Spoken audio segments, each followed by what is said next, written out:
Un jour, dans un avenir proche, les rivières et les courants menacent de ravager le pays et des milliers de personnes sont toujours sans électricité à la suite d'horribles tornades. 3 ouragans viennent juste de frapper le sud de la ville. Et maintenant, un tremblement de terre. Je n'ai jamais vu une météo aussi épouvantable. Mettez-vous à l'abri.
Les livres de prophéties bibliques sont longtemps restés imprégnés de mystères.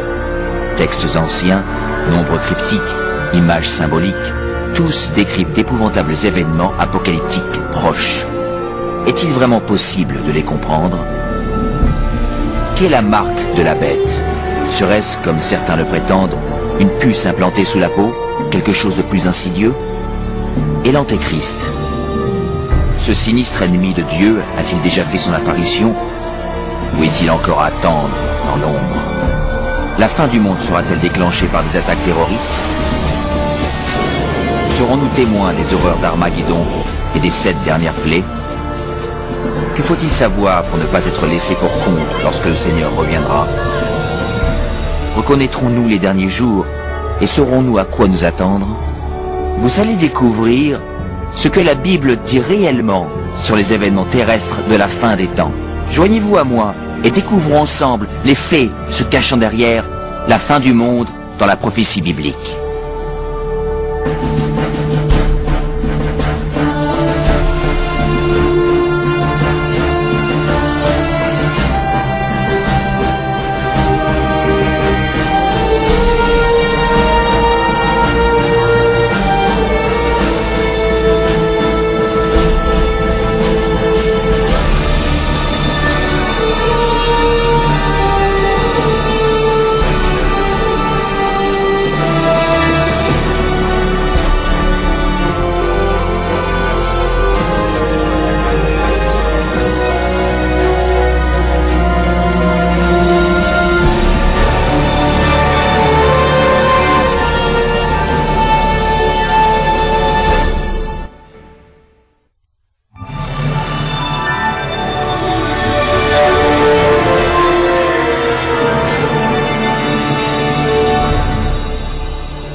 toi, Daniel, tiens secrète ces paroles, et scelle le livre jusqu'au temps de la fin.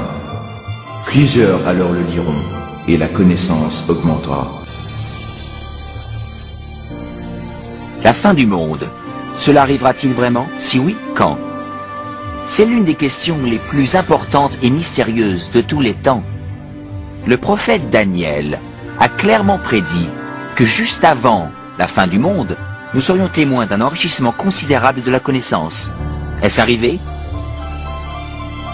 Prenons par exemple les moyens de transport. Durant 60 siècles, l'homme ne pouvait pas voyager plus vite qu'à cheval. Désormais, les voyages qui auparavant nécessitaient des mois se font en quelques minutes. En une génération, la révolution informatique a apporté des changements époustouflants que nos ancêtres n'auraient jamais imaginés. Mais une interprétation plus exacte de ce verset serait ces enrichissements de la connaissance des livres prophétiques, et ce qui était prédit est également arrivé. Mais les récits de Daniel ne sont pas les seuls qui parlent des événements des derniers jours. Que peut-il se cacher dans les anciens textes des Écritures? Vous entendrez parler de guerre et de bruit de guerre. Gardez-vous d'être troublés. car il faut que ces choses arrivent. Mais ce ne sera pas encore la fin. Et il y aura, en divers lieux, des famines et des tremblements de terre. Tout cela ne sera que le commencement des douleurs. En regardant autour de nous, force est de constater que les puissances politiques et naturelles ont fait de ce monde moderne un endroit de plus en plus dangereux. Pensez-y. Au cours des 100 dernières années, le monde a dû essuyer 2 guerres mondiales et de nombreux autres conflits majeurs, sans parler de la montée du terrorisme international. À ajouter à cela l'augmentation de catastrophes naturelles mortelles, tremblements de terre, incendies, inondations, tempêtes et dérèglements climatiques. Tout cela ravageant notre planète. Étonnamment, l'apôtre Jean avait prédit un autre signe de la fin des temps, la capacité de l'homme à détruire la planète. Dans l'Apocalypse chapitre 11 verset 18, il est dit que le jour viendra où Dieu détruira ceux qui détruisent la terre. Il est évident que cette prophétie s'est vraiment réalisée. Durant des siècles, l'homme ne pouvait que lancer des flèches enflammées ou tirer des boulets de canon. Nous possédons désormais des armes dévastatrices, pouvant anéantir la vie sur cette planète. En réalité, Jésus avait même prédit que si son arrivée était repoussée, aucun être ne survivrait. Le Christ nous avait prévenu que nous aurions à faire face à tous ces dangers, mais que ceci ne serait que le début de la fin. Est-il possible que la fin du monde soit réellement déclenchée par l'humanité? Sache que dans les derniers jours, il y aura des temps difficiles, car les hommes seront égoïstes, amis de l'argent, fanfarons, hautains, blasphémateurs, rebelles à leurs parents, ingrats, irreligieux, insensibles, déloyaux, calomniateurs, intempérants, cruels, ennemis des gens de bien.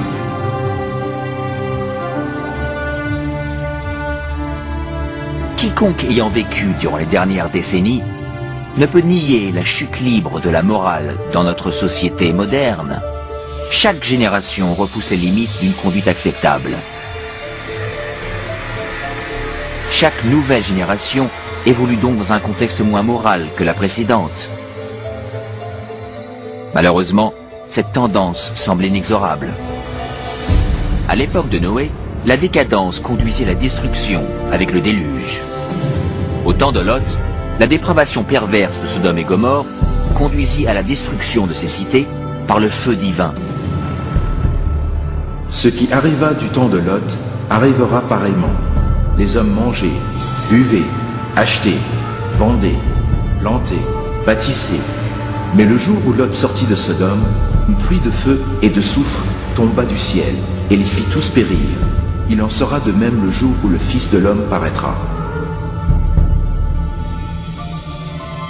Est-il possible qu'aujourd'hui, la perversion et l'immoralité puissent encore appeler les jugements du ciel? En plus du déclin moral de la société, la Bible prévoit également une montée en flèche du spiritualisme et de l'occultisme dans les derniers jours.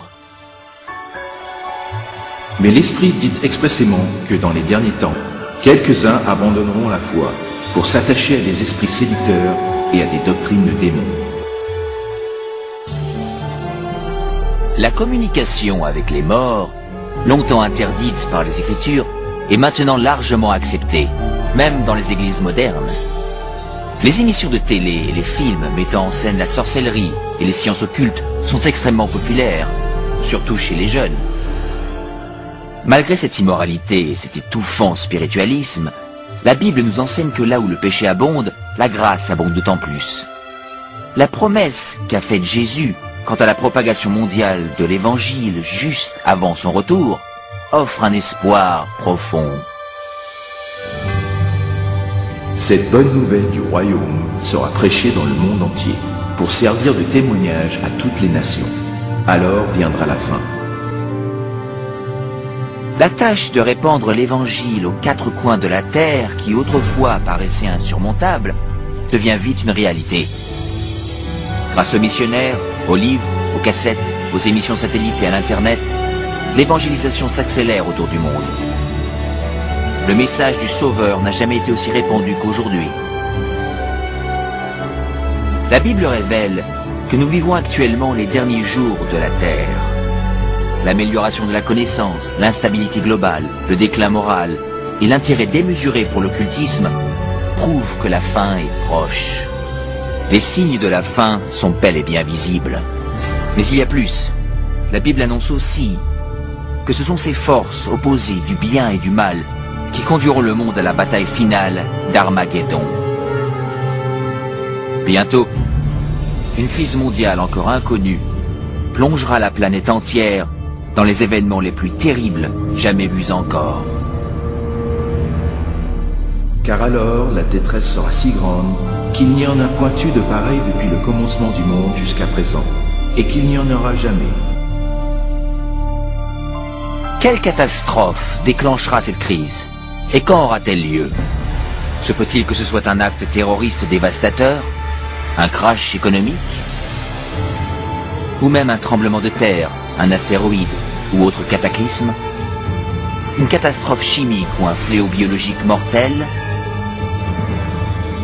Peut-être un mélange de tous ces désastres. Mais même si la Bible ne révèle pas l'événement précis, elle annonce les scènes dramatiques qui y succéderont.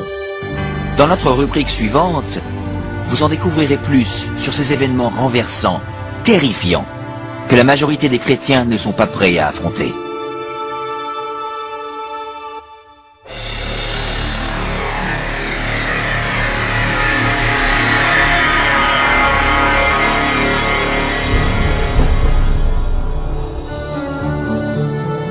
Alors que la fin du monde approche, les leaders mondiaux se battent contre les multiples catastrophes.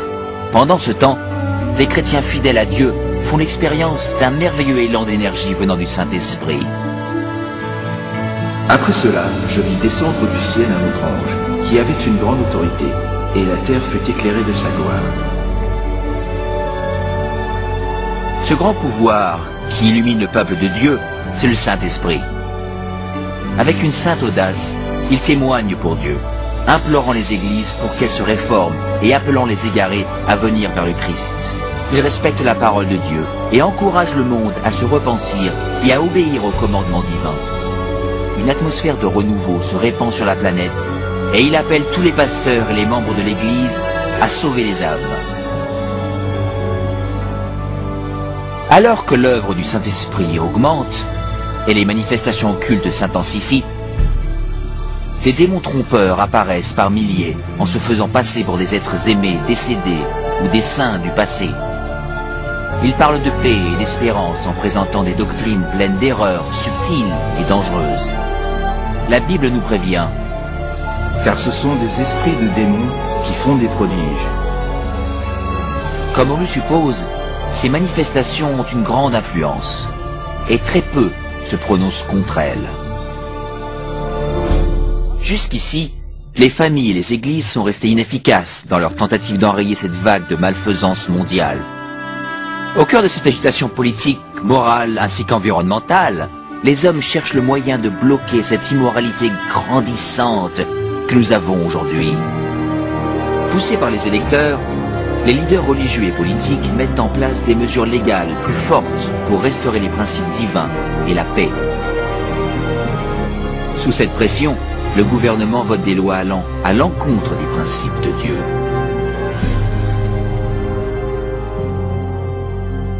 Mais ce n'est pas la première fois dans l'histoire que cela se produit.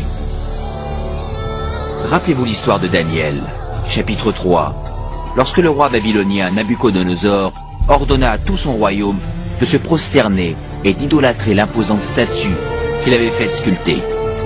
3 jeunes Hébreux savaient que cet ordre était contraire au 2e commandement concernant l'idolâtrie. Déterminés à rester fidèles à Dieu, ils refusèrent de se prosterner. Le roi les fit jeter au bûcher. Mais Dieu intervint miraculeusement et leur sauva la vie. Et il y a également l'histoire de Daniel dans la fosse aux lions, lorsque le roi de Perse proclama une loi interdisant de vénérer tout autre dieu que lui-même durant 30 jours. Daniel savait qu'en obéissant à cette loi, il devait violer le premier commandement de Dieu. il continue à prier Dieu ouvertement et quotidiennement, mettant sa vie en danger. Les ennemis de Daniel rapportèrent ces faits au roi qui, à contre-cœur, fit jeter son fidèle servant dans la fosse aux lions.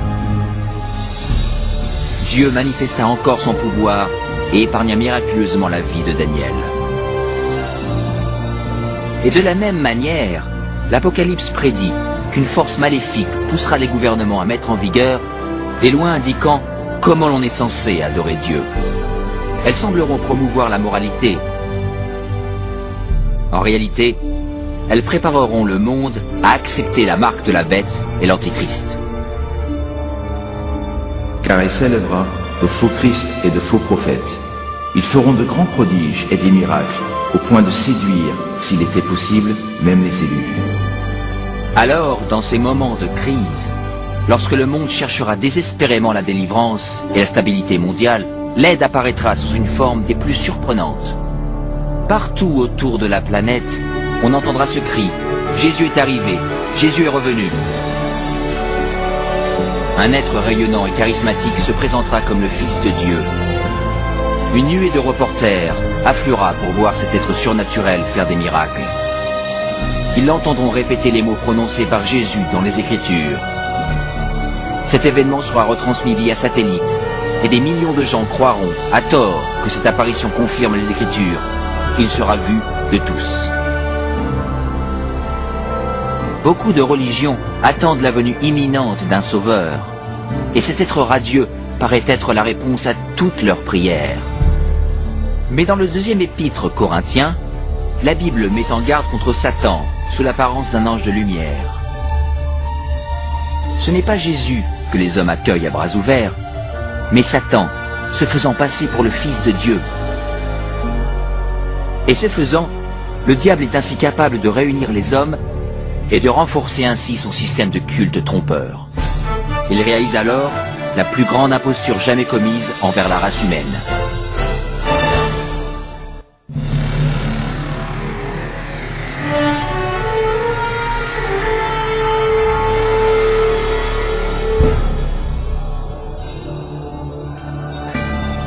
Les tromperies de Satan sont une force puissante de motivation dans le monde. La plupart des leaders spirituels acceptent le grand imposteur ainsi que son faux système de culte.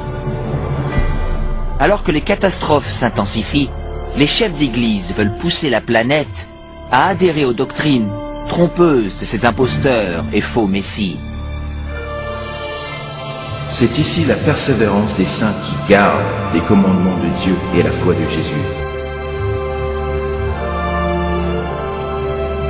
Mais tous ne sont pas dupes. Certains se rendent compte que la Bible avait prédit cette supercherie. Et ils savent que le but de ce faux messie est d'éloigner les hommes des commandements de Dieu. Mais ce n'est pas la première fois que Satan apparaît en ange de lumière. Lorsque le Christ fut tenté dans le désert, Satan lui apparut, déguisé en glorieux messager de Dieu. Le diable révéla sa vraie identité lorsqu'il incita Jésus à désobéir à la parole de Dieu. Et une fois de plus, avec des tactiques semblables, le diable tenta de pousser le monde à bafouer la loi de Dieu. Nul ne peut servir deux maîtres, car ou il haïra l'un et aimera l'autre, ou il s'attachera à l'un et méprisera l'autre. Vous ne pouvez servir Dieu et Mammon. Le monde entre alors dans une période de décision. Le faux Christ et la discorde mondiale polarisent le monde en deux groupes bien distincts. Ceux qui suivent la Bible et ceux qui suivent la bête. L'inquiétude remplit le cœur des hommes et la religion est le thème principal dans l'esprit de tous. Dans les interviews à la télé et à la radio, ainsi que dans les débats, les vrais disciples de Dieu sont portés devant les leaders mondiaux où ils fournissent les raisons bibliques de leur opposition au faux système de culte imposé aux masses. Les commandements de Dieu et ce qui constitue le vrai culte sont au centre de toutes les discussions.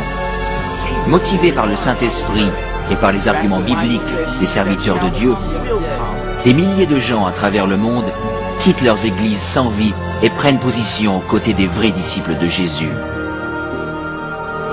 La question, doit-on obéir à Dieu ou à l'homme? Obéir aux coutumes ou aux Écritures? polarise le monde entier en deux blocs opposés.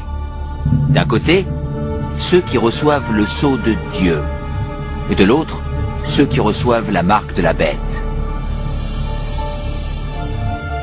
Que celui qui est injuste soit encore injuste, que celui qui est souillé se souille encore, et que le juste pratique encore la justice, et que celui qui est saint se sanctifie encore. Ce texte annonce clairement le prochain événement, lorsque chaque homme, femme et enfant prendra ses décisions d'être pour ou contre le Christ. Et les fidèles, ceux qui respectent la parole de Dieu, seront de son côté, malgré une opposition intense. Et d'un autre, ceux qui acceptent les traditions religieuses imposées par l'homme. Comme la porte de l'arche de Noé fut scellée avant le déluge, celle de la miséricorde est ainsi fermée au monde, et la grâce de Dieu n'est plus accessible. La deuxième venue du Christ est imminente. Mais tout d'abord, le monde doit subir la série de plaies la plus dévastatrice jamais endurée par l'humanité. Et j'entendis une voix forte qui venait du temple, et qui disait aux 7 anges, « Allez, et versez sur la terre les 7 coupes de la colère de Dieu. » Le premier alla, et il versa sa coupe sur la terre. Et un ulcère malin et douloureux frappa les hommes qui avaient la marque de la bête et qui adoraient son image. Tout espoir d'amélioration est détruit lorsque les 7 dernières plaies de l'Apocalypse s'abattent finalement sur notre planète. C'est le fléau le plus abominable jamais vu par l'homme, et c'est aussi le dernier.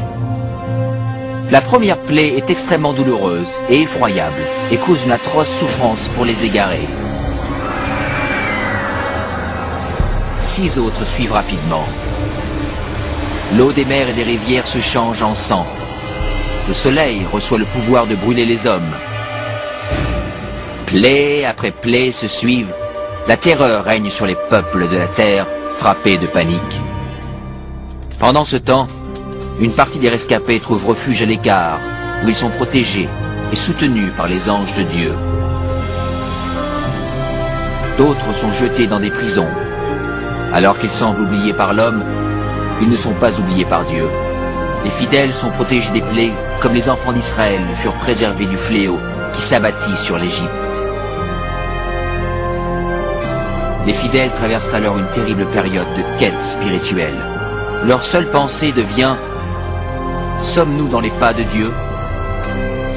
Ils trouvent la tranquillité en faisant confiance aux promesses de Dieu. Et le dragon fut irrité contre la femme, et il s'en alla faire la guerre au reste de sa postérité, à ceux qui gardent les commandements de Dieu et qui ont le témoignage de Jésus. Convaincus par le faux Christ, les misérables égarés pensent que leur seul espoir de se débarrasser de ce fléau est d'éliminer leurs opposants. On décide donc de rechercher et d'exterminer en une journée le peuple de Dieu qui se raccroche aux Écritures. Sur le champ de bataille spirituel, ceux qui suivent les traditions de l'homme et adorent la bête affrontent ceux qui aiment Jésus et obéissent à ses commandements. Ceci est la dernière bataille d'Armageddon. La malfaisance du monde a atteint les limites de la patience de Dieu, et il est temps pour lui de secourir ses fidèles enfants.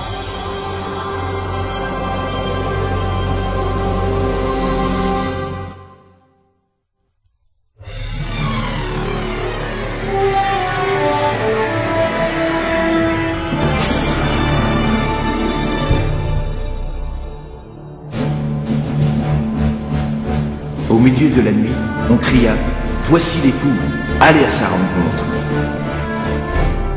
À l'heure la plus obscure, l'espérance tant attendue de tous les temps devient une réalité. La voix autoritaire de Dieu se fait alors entendre.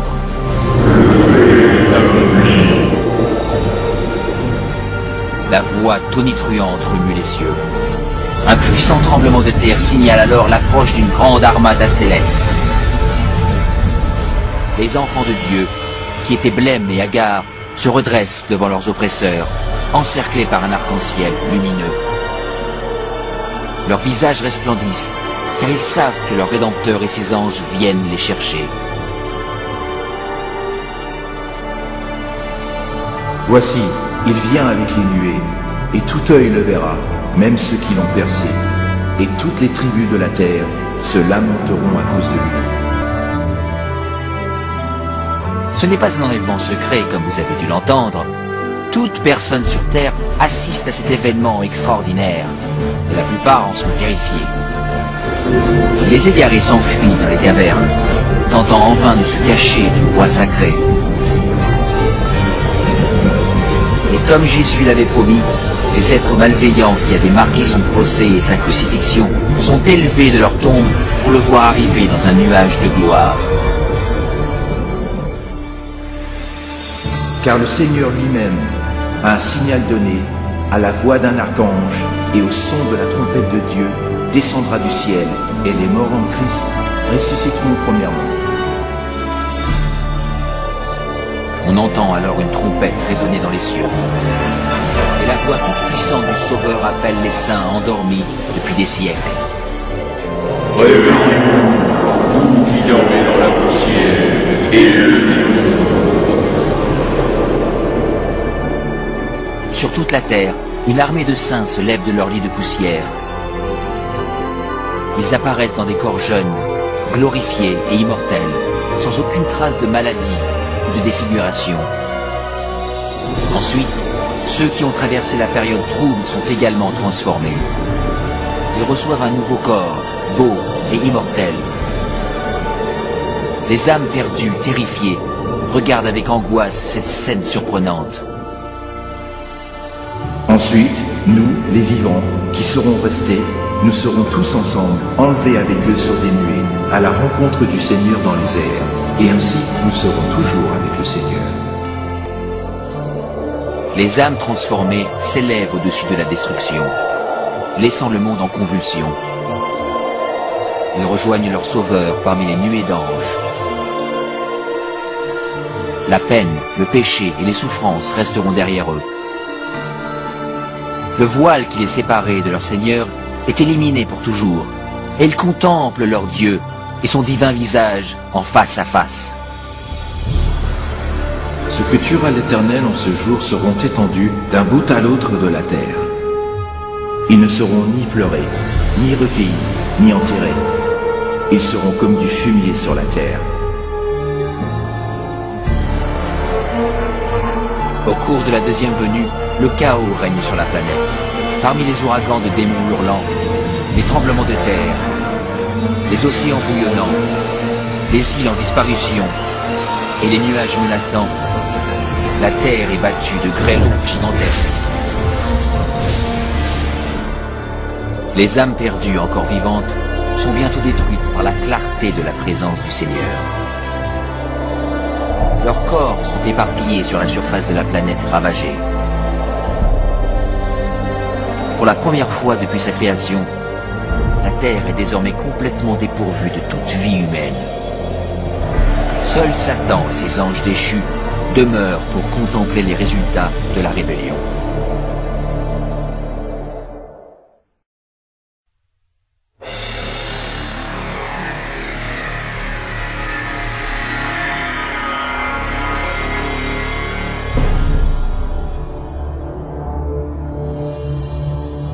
Puis je vis descendre du ciel un ange qui avait la clé de l'abîme et une grande chaîne dans sa main. Il saisit Satan et il le lia pour 1000 ans.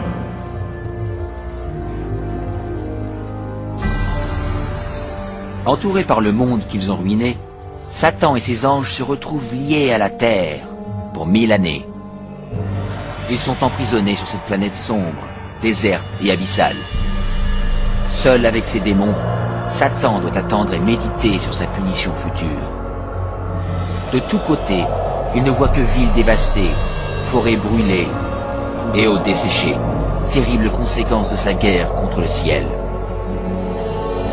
Coincé dans une vaste fosse sans fond, avec personne à tenter ou manipuler, il est misérable.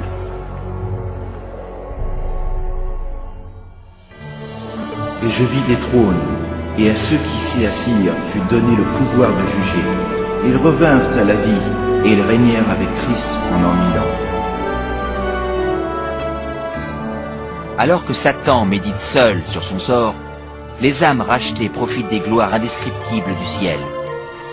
Chacun rencontre son ange gardien qui répond aux multiples questions concernant sa vie sur terre. Puis Dieu, dans un acte ultime de révélation, les invite tous à participer au jugement des âmes perdues en ouvrant leur dossier. Les rachetés peuvent voir pour quelles raisons ceux qui pensaient retrouver au paradis n'y sont pas. Les pensées les plus secrètes des égarés sont clairement exposées et le voile est levé sur leur bataille spirituelle. Les actes et motifs des anges déchus sont clairement visibles.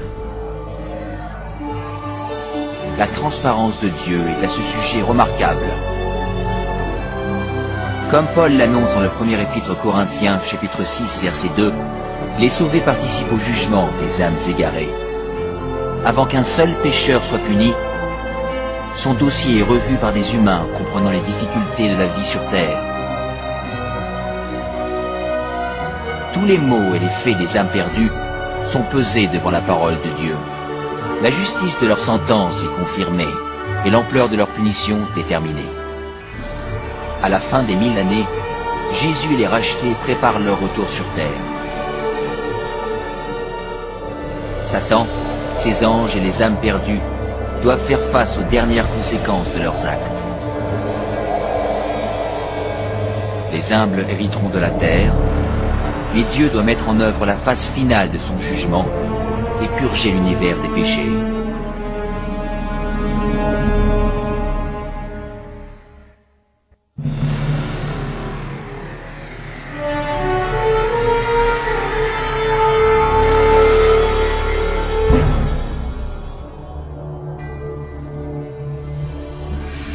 Et je vis descendre du ciel, auprès de Dieu, la ville sainte, la nouvelle Jérusalem, préparée comme une épouse qui s'est parée pour son époux.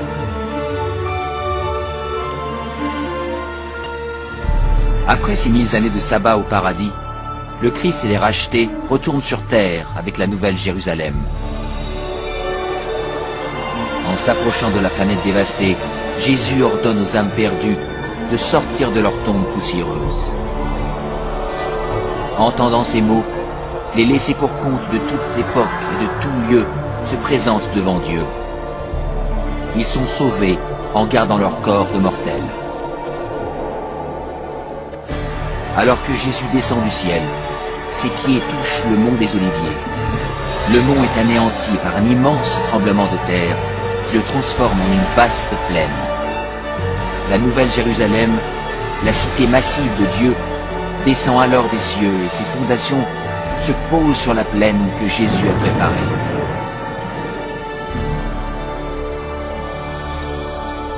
Quand les 1000 ans seront accomplis, Satan sera relâché de sa prison, et il sortira pour séduire les nations, afin de les rassembler pour la guerre. Étonnamment, Satan réussit à tromper ses adeptes une dernière fois et les mobilise pour prendre par la force la cité céleste. Les généraux et les militaires se préparent pour cette bataille épique.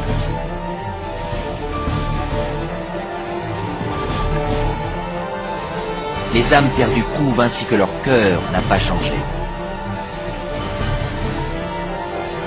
S'ils le pouvaient, ils renverseraient Dieu de son trône et s'empareraient de la cité sainte. Ils se rendent compte que cette guerre inutile est en réalité perdue d'avance. Le jugement dernier est arrivé.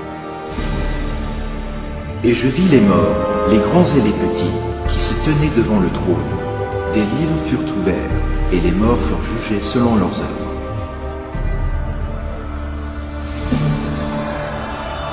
Le Seigneur apparaît alors sur son trône glorieux. Tous les plans de guerre des âmes malveillantes sont stoppés immédiatement. En contemplant le visage de Dieu, les égarés prennent douloureusement conscience de tous les péchés qu'ils ont commis.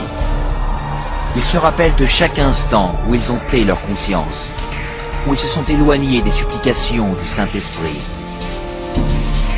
Certains pensaient avoir caché avec succès leurs péchés de meurtre, crime ou autres vices. Avec honte, ils comprennent à présent les mots de Jésus que l'on trouve dans Luc, chapitre 12. Il n'y a rien de caché qui ne doive être découvert, ni de secret qui ne doivent être connus. Chacun comprend qu'il a, par son propre choix, rejeté le salut en voyant défiler sous ses yeux le panorama de sa vie. Tragiquement, la paix et la joie de ceux qui habitent dans la cité ne seront jamais les leurs. L'intense désespoir qui les envahit entièrement dépasse tous les mots.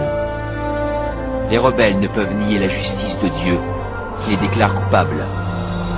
D'une seule voix, ils s'exclament « Justes et bons sont tes chemins, ô toi, roi des saints !» Et à genoux, ils vénèrent le prince de la vie. Et ils montèrent sur la surface de la terre, et ils investirent le camp des saints et la ville bien-aimée. Mais un feu descendit du ciel et les dévora. Finalement, le temps est venu pour les égarés de faire face aux conséquences irréversibles de leurs actes. Sans avertissement, l'Apocalypse descend des cieux. La terre se rompt et le feu jaillit des cavernes. Alors que l'enfer engloutit les âmes perdues, les justes restent sains et saufs dans les portes de la nouvelle Jérusalem. Chaque pécheur est puni en fonction de ses actes. Ceux ayant peu péché sont rapidement détruits, alors que ceux étant coupables de crimes contre l'humanité souffrent plus longtemps. Et Satan, l'instigateur de tous les péchés, est destiné à souffrir encore plus. Pour Dieu, la punition des égarés est vraiment douloureuse, mais c'est sa justice qui le requiert. La peine pour le péché est la mort. Sur la croix, Jésus a souffert de cette punition au nom de tous ceux qui accepteraient son sacrifice. Mais les égarés ont rejeté cette offrande et doivent maintenant payer eux-mêmes l'horrible prix du péché.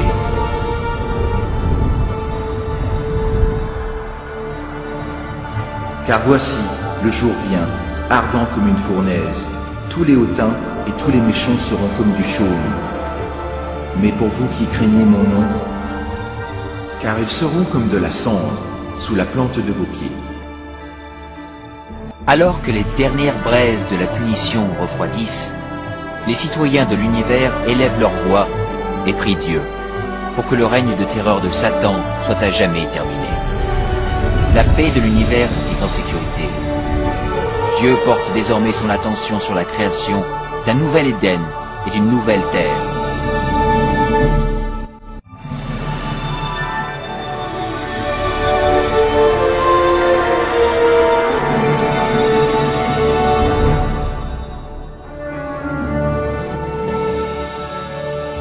Puis je vis un nouveau ciel et une nouvelle terre, car le premier ciel et la première terre avaient disparu. Après avoir purifié la terre par le feu, le Seigneur entreprend son merveilleux travail de renouveau.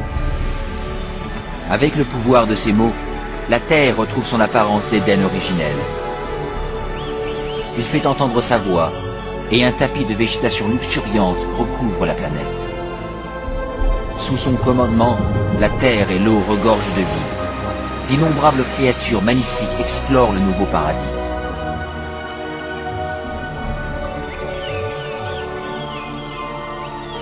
L'atmosphère vivifiante est pure et douce. La terre est le reflet de la création. Il essuiera toute larme de leurs yeux, et la mort ne sera plus, et il n'y aura plus ni deuil, ni cri, ni douleur, car les premières choses ont disparu.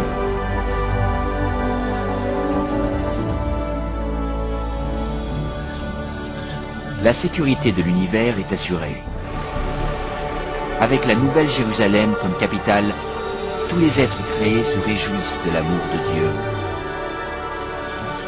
Ceux qui ont été sauvés de la destruction éternelle partagent un lien spécial avec leur Créateur qu'aucun autre être céleste ne peut apprécier. Alors que les péchés et les pécheurs ont été détruits pour toujours, une trace de la grande rébellion demeure. Qu'est-ce que t'as à la main? Ce sont les cicatrices sur les mains, les pieds et le côté de Jésus.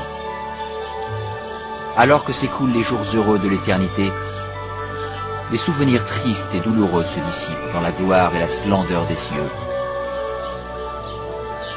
Les enfants immortels de Dieu peuvent désormais atteindre leurs plus grandes ambitions. La recherche de connaissances illimitées stimule l'esprit. Sans les contraintes d'une vie terrestre, les rachetés sont libres d'explorer les merveilles de l'univers infini de Dieu.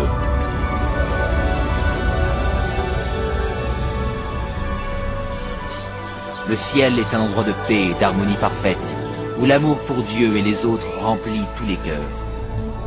La Bible promet que ce royaume éternel peut être votre éternel foyer.